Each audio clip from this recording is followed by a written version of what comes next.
Fue un hombre de principios, que murió joven, lejos de la patria que adoraba.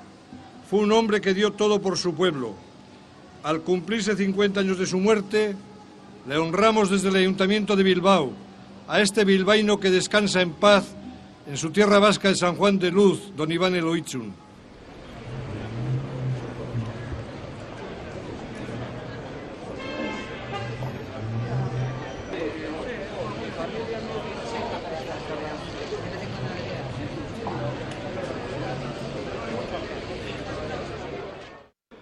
Empezamos la lectura de Guernica, Nueva York, pasando por Berlín, y empiezo con el texto del Lehendakari Aguirre. Nos saltamos los preámbulos, naturalmente.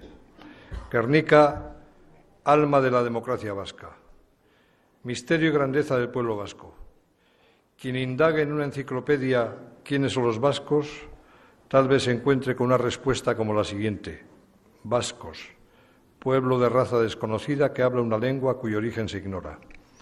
Y aunque parezca mentira, tal vez sea esta la mejor definición que pueda darse de la nación vasca, porque estudiarla es andar a tropezones con el misterio.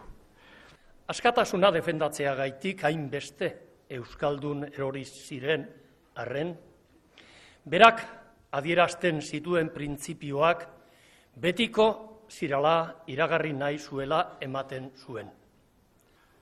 Denboren hasieran galtzen den ohiturari jarraituta, nire kargua zin egin nuen Gernikako arbolaren azpian. Fusil eta kartutxo haiek hartuta, gaindiezinak ginela uste genuen, gerrako lehenengo egunekin konparatuta batez ere. Batetik, aitortu ziguten, askatasuna zuzenbidez guri zegokigun burujabetasunaren zati txiki bat baino esen eta. Bestetik, gerra garaian, herri bati askatasuna ematea egoerak bikoiztutako erantzunkizunak ematea zen. Arratsalde horretan, ekitaldia hasi baino ordu batzuk lehenago, gure buru batzarrak asmo honeko gizon talde hura